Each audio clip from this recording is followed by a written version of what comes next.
नमस्कार बंधुरा welcome back to my channel again. तो आज के आबार आरेकटा नतून भिडियो देव अलरेडी दिएछि दुटो रथेर उपलक्षे। तो आज के रथेर उपलक्षे आमरा बानाबो कड़ा पाकेर पायेस। कड़ा पाकेर पायेस आमार मने हय एटा प्रथम होच्छे एरकम एकटा चैनेले। तो एकटु देखे निই। तो आमरा जेटा करब प्रथमे प्रेसार कुकारे दूध और चाल निये नेब। आमार एटा टोटाल 1 लिटार दूधे होच्छे। तो 1 लिटार दूधे 75 ग्राम गोविंदभोग चाल भालो करे धुए 500 ml दूधे एकटु घी दिए सेদ্ধ करे दिচ্ছি। तो সেটাই দিয়েছি। ইন্ডাকশনটা অন করে দিই, দাঁড়ান।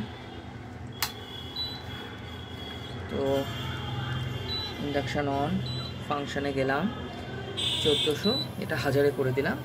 দিয়ে দুধটা একটু ফুটুক, তারপর আমি প্রেসার কুকারটা ক্লোজ করছি। আচ্ছা, আপনাদের তো মনে হতে পারে কেন বললাম দুধটা একটু ফুটুক। তার কারণ হচ্ছে এইটাই যে যদি ধরুন দুধটা কেটে যায় তাহলে তো প্রেসার কুকার বন্ধ কন্ডিশনে আপনি বুঝতে পারবেন না। তো বন্ধ করার আগে একটু ফুটিয়ে দেখে নেবেন যে দুধটা কেটে গেল কিনা। যদিও এটা কাটার সম্ভাবনা নেই, তবুও দেখুন দুধ ফোটা শুরু হয়ে গেছে এবং দুধটা ঠিক আছে, দুধটা কাটেনি। তো এবারে আমি কুকারটি ক্লোজ করে দিচ্ছি। আর ঘিটা কেন দিলাম, কারণ ঘিতে টেস্টটাও ভালো হয়। আর যেহেতু কুকারে রান্না দুধের জিনিস তো একটুখানি ফ্রদিং হতে পারে, তার জন্য ঘিটা দিলে ফ্রদিংটা কিছুটা হলেও মিনিমাল হবে। ঠিক আছে, তো আমরা এবার প্রেসার কুকারটা বন্ধ করে দেব।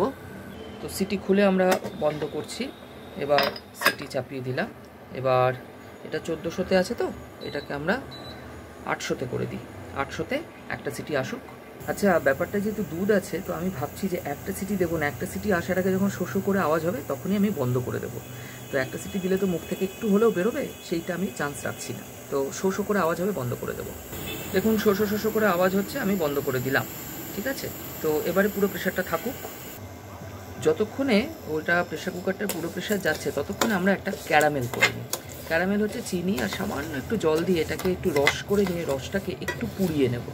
এটাই অ্যাকচুয়ালি হবে কড়া পাক, যেটা আপনাদের বলছিলাম। তো এই ক্যারামেলটা করে নেব। চিনিটা আপনাদের পরিমাণ মতো দেবেন। আপনারা জানেন যে পায়েসে কতটা চিনি দিতে হয়।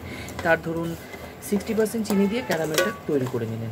বাকি 40% চিনি এমনি টেস্টটাকে ম্যানেজ করার জন্য দেবেন।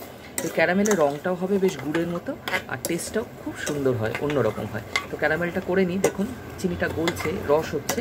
এরপরে চিনিটা আস্তে আস্তে পুড়বে এবং একটা রং হবে, সেটাকেই ক্যারামেল বলে। তো আমি এটা করি। দেখুন কি সুন্দর রসটা হয়ে গেছে। এবার এটাকে আরও খানিকক্ষণ করি, তাহলে যেটা হবে রসটা থেকে জলটা চলে গিয়ে বা চিনিটা আস্তে আস্তে পুড়তে থাকবে এবং এটাকে বেশ লাল লাল করব। তো চলতে থাকুক ব্যাপারটা। আর এটা মিডিয়াম আছে 800-তে চলছে। আপনারা এবার দেখুন আস্তে আস্তে লাল রং ধরা শুরু করেছে। এটা আরও হবে। দেখুন এটা একটু ধৈর্য ধরে আপনাকে করতে হবে 5-7 মিনিট। একবারে হবে না, খুব হাই আঁচে দেবেন না, একটু মিডিয়াম আঁচে দেবেন। আমি এখানে ইন্ডাকশন 800-তে রেখেছি। দেখুন আস্তে আস্তে লাল হচ্ছে। যদি মনে করেন যে খুব তাড়াতাড়ি পুড়ে যাচ্ছে তাহলে আরও কমিয়ে দেবেন আঁচটা। দেখুন বেশ সুন্দর রং হয়ে গেছে এবং ধোঁয়াও উঠছে। আমি এবারে কি করব, ইন্ডাকশানটাকে আস্তে আস্তে বন্ধ করে দেব। এইভাবেই চলুক, রংটা একটু লাল হয়ে যাবে অটোমেটিক্যালি। তো ইন্ডাকশানটাকে আমি বন্ধ করে দিচ্ছি। দেখুন বেশ সুন্দর লাল হয়ে গেছে। এবার এটা একটু ঠান্ডা হলে না, এর মধ্যে আমি বাকি যে দুধটা ছিল সেই দুধটা দিয়ে ভালো করে গুলিয়ে নেব। তো এটা একটু ঠান্ডা হতে দিন। দেখুন কি সুন্দর ক্যারামেলের রংটা হয়েছে, ধোঁয়া উঠছে, আপনারা বুঝতে পারছেন। তো ব্যাস, এর থেকে বেশি আর লাল করবেন না। করতেই পারেন, বাট দরকার নেই, তেতো তেতো হয়ে যেতে পারে। তো কারণ এটা আলটিমেটলি তো পোড়া। তো এরপরে এর মধ্যে আমি দুধ ঢেলে দেবো। দেখুন আমি তো গ্যাসটা বন্ধ করে দিয়েছি বা ইন্ডাকশানটা বন্ধ করে দিয়ে দুধটা ঢেলে দিয়েছি। এবার আস্তে আস্তে ঢালতে হবে, নইলে একদম উপচে পড়তে পারে। পুরো দুধটি ঢেলে দিয়েছি। ঢেলে দিয়ে এবার ভালো করে গুলে নিই। আঁচটা রেখেছি একদম low to medium, very low, মানে লোয়ের মতোই রেখেছি। এবার দুধটাকে ভালো করে গুলিয়ে নিই। আমি এখানে 400-তে রেখেছি। দুধটা আস্তে আস্তে গুলুক, ঠিক আছে, আমার কোনো তাড়া নেই। ইন দ্য মিন টাইম দেখুন এইটাও কি সুন্দর প্রেসার কুকারে হয়ে গেছে। এবার ওইটা গুলে যাক, তারপর এইটার মধ্যে ট্রান্সফার করে দেবো।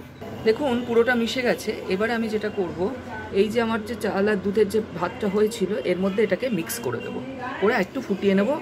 সামান্য হালকা আছে, দেখুন মিশিয়ে দিলাম। এবার ভালো করে হালকা হাতে নেড়ে নেব। দেখুন মিশিয়ে নিয়েছি, কি সুন্দর রঙটা হয়েছে। একটু ফুটুক, চিনিটাও টেস্ট করে নিচ্ছি। তো পায়েস হয়ে গেছে। এর মধ্যে একটা এলাচ ছিঁড়ে দিয়ে দিলাম, আর একটুখানি আপনার বাদাম, কাজু বাদাম আর কিশমিশ দিয়ে দিচ্ছি। তো কাজু বাদাম আর কিশমিশ দেওয়ার পরে দেখুন পায়েস হয়ে গেছে একদম কড়া পাকের পায়েস। দেখুন রঙটা হয়েছে গুড়ের মতো, কিন্তু টেস্ট হয়েছে কড়া পাকের মতো। তো আপনারা অবশ্যই এটা ট্রাই করুন, এবং কনসিস্টেন্সিটা দেখুন খুব সুন্দর হয়েছে। আপনারা এটা ট্রাই করুন। প্রেশার কুকারে খুব ইজিলি করা যায়, মানে এটা দেখে যত কঠিন লাগছে আপনারা নিজেরা হাতে না করলে বুঝতে পারবেন না। তো নেক্সট কোনো একটি ভিডিও নিয়ে হাজির হব। ততক্ষণের জন্য নমস্কার, ভালো থাকুন। রথযাত্রা, শুভ রথযাত্রা আপনাদের সবাইকে, শুভ কামনা। তো নেক্সট কোনো একটি ভিডিও নিয়ে হাজির হব। আমার চ্যানেলটিকে সাবস্ক্রাইব করুন এবং পেজটিকে ফলো করুন। Thank you.